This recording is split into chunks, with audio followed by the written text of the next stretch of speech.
What a day we had yesterday. Which, by the way, I know oftentimes my friends ask me, oh, wow, was it a rough day today? Actually, no. Or yesterday? No, I love those days. I love when there's market volatility because market volatility creates opportunity. I guess that's because I've been doing this for 32 years. Not much gray, but yeah, all here. 32 years. And it's interesting because I heard Warren Buffett say something yesterday that it really hit home. He said portfolio management takes decades, not 1 day or 2 days or 3 days. And that's really a great point because this one day we had yesterday, the largest point drop since 2018, market dropped 1,000 points. That sounds like a lot, but it's not even in the top 15 worst days in history. It's 3% and change. So we're down about 5% from the high. And the point is, this will be a blip on the butt of your portfolio when you look 5 years forward. It's not going to be a big deal, but one thing you have to understand that you have to respect down markets, but at the same time look for opportunity. So what I want to do is I want to switch over. Let's see here. I want to show you a few things that I think are really, really interesting. And first of all, I'll show you a chart of how bad the market looks. Okay, it violated this is the S&P 500 because that is the market, like we've discussed in the past. That red line, the 50-day moving average, been pretty good support for quite a while. Last time we hit the white line, which is the 200-day moving average. I'll explain that real quickly. A moving average, this line, that 50-day moving average, means they are plotting the last 50 days closing prices of the S&P 500, and they're plotting it right here. And then, let's say back here a week ago, the previous 50 days, and back here the previous 50 days. That gives you an intermediate term trend. And one thing in technical analysis, which is the study of charts and chart formations, which I'm an expert at, trends persist. That's rule number one. But what I want to show you, let me flip this to the right side. Okay, we'll flip it around. Now this is really interesting. Let's see if I can expand it a little bit more. Yeah, I want you to look at this right here. We're down about 5% from the highs, okay? And for the year now, the market is down. But keep in mind, 5% drawdowns are very, very common. And in fact, from 1928 to 2019, right here, since the S&P 500 started, the market draws down 5% about 5 times a year.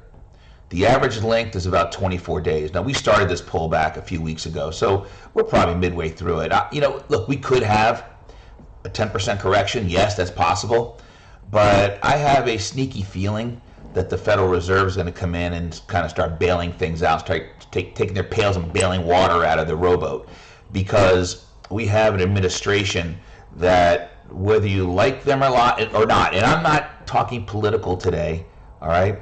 Oh, that's what we have to healthcare for all. No, I'm kidding. So what happens is the Fed's going to come in, and with some pressure probably, they don't really need to lower rates, but we saw the 10-year Treasury just absolutely, the yield plummet yesterday to 1.37. So if you haven't had 15 other chances to lower your mortgage rate, now may be the time to call a mortgage broker. And if you need one, I have some really good clients that are mortgage brokers, and they can help you out and they'll do the right thing for you. So 10% corrections also are fairly common. They occur every 7 months. They last about 64 days, and I think that's where we're at there. Now, I'm talking the S&P 500. This side of the chart is the Dow.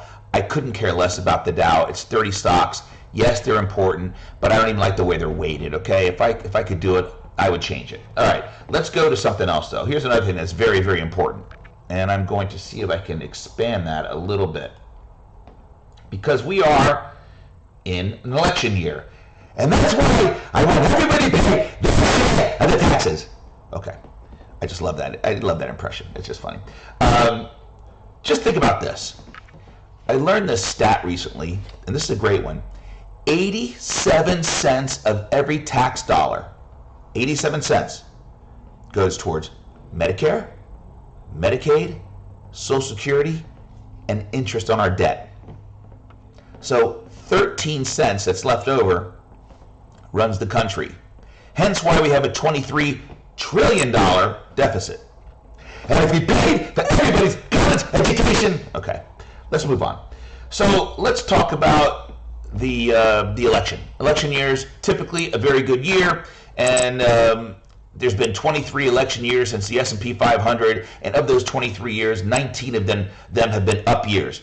So let's take a look at this over here. Since from 1928 to 2016, during the election year, a Republican was elected. The market has averaged 15.3%. That's in this year. We're not looking any forward than that.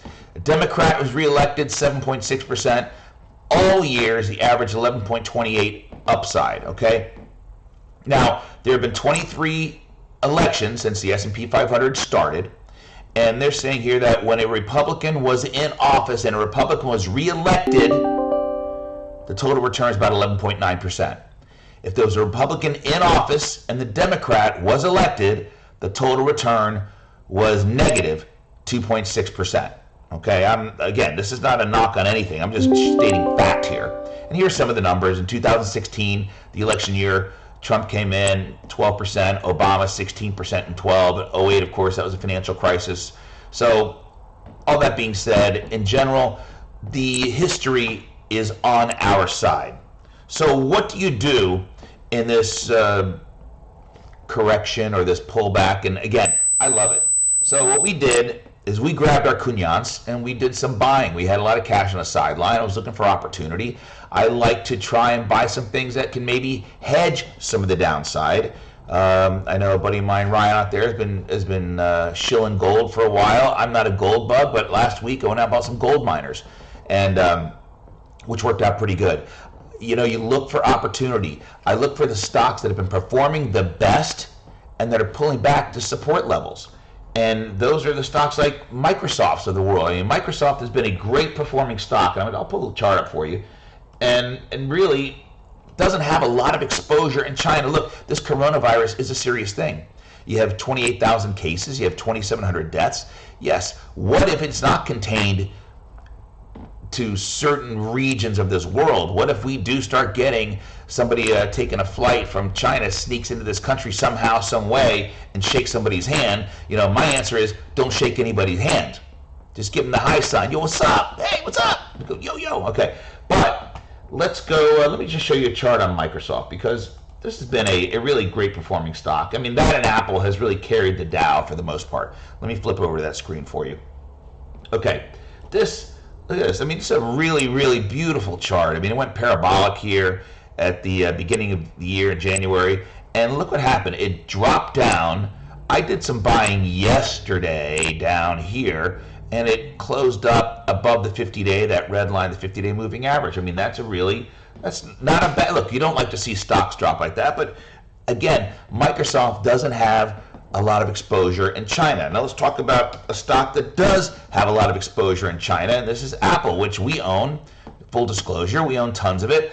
It's our biggest position. I own tons of it personally. We've owned it since the 40s, not the 1940s, but since $40. Now trading $300. It just was $330. Guess what? It's down 10% in the last couple of weeks. Not even that, in the last week. But does anybody care if you own it at 40, 50, 80, 100, 200, 250? Do we care? I don't care. So let's take a look at Apple. Apple, very similar to Microsoft, didn't close above the 50-day moving average. But here's where Apple's problem lies. Apple does have exposure to China. And a lot of their exposure is suppliers. You know, they get a lot of their supply from China. And not only that, the Chinese are buying iPhones. So they're getting the double whammy. They're getting supply issues and demand issues. So let's just take a step back. Let's say at some point, vaccines, containment, something happens to where this is no longer a problem, okay, or a major problem. We're always going to have disease, we're always going to have sickness, we're always going to have something going on. Look, we're full of headlines, all right? The markets can go up and down percentage points every single day because you have the elections going on, and you have this disease going on, and you have what's the Fed, interest rates low, the inversion of the yield curve. I've got the sun's in my eyes, the pebbles in my shoe, my back hurts, okay? My back does really hurt. But anyway, So if you just look at the macro view, we're still okay. This is going to slow things down. So here's what happens. Let's say there's some kind of containment that goes on. I'm sure it will happen. And luckily, if you own some of the drug stocks that possibly have a shot, you can make some money here. And I do own some of those as well. I'm not going to give names out there because those are highly aggressive and speculative. Unless you really want to talk to me about it privately, I can't discuss those. But anyway, so you have supply side problems, demand side problems. But do you think once there's containment and people start going shopping in China or going back to work in China, that pent-up supply and demand is not going to cure itself? I mean, Apple came out and said, hey, things are going to slow down and we're not going to make our numbers next quarter. Well, that's obvious. It didn't take a brain surgeon to figure that out. We knew that was going to happen. But do you think maybe the quarter after that or the quarter after that, that pent-up demand, supply and demand, they get their supply, they get the demand, they're going to make that up and maybe beat some numbers? I think so. So I'm not a seller of Apple by any means. In fact, I did do some buying in Apple for folks that did not own the stock. I have not bought Apple in probably over a year because we already own it. I didn't feel good about buying Apple at 280, 290 when I owned it at 40, 50, 60, 70, 100, 150, 200. I think my highest buy in Apple is the 140 probably until yesterday. And I bought some 300 or below. I think that we could probably do fairly well in the next 6 to 12 months. But again, I still go back to what Warren Buffett said. Portfolios are made over decades. You still have to have a long-term view. If you're a short-term trader, it's a tough market. If you're a long-term investor, you're probably going to be okay. All right. I'm Lee Seiler. We have a lot of events coming up. I'm going to start doing some long-form type programming here on Facebook and share this video. I know a lot of people are interested in what's going on. Share the video, all right? Share, share, share, share. And I hope everybody goes out to Crane's Roost Park this weekend in Altamont Springs. There's a great art festival out there. You have John Waite kickoff concerts with Rocketfly, Skin Deep on Friday night. You have My Generation, John Waite. Love John Waite, man. He's an 80s guy. The Babies on Saturday nights. It's going to be great. So please attend the Crane's Roost Art Festival and sponsor the great city of Altamont Springs. Hey, I'm Lee Seiler, also known as the Stock Doctor. You can check out my website, stockdr.com. We have weekly newsletters. I've got all kinds of great things about taxes. My next event's March 24th, invitation only. So if you do want to be invited, you got to let me know. Call the office, 407-831-8002. And for those of you that need help with your portfolios, you want to take a look at it and see where everything stands right now. It gets a little chilly here. I'm on the Brooklyn side of New York, so as you can see, I have a beautiful view here of the Manhattan skyline, actually lower Manhattan skyline. Hope everybody has a fantastic day, and I will talk to you next week. Take care. Bye-bye.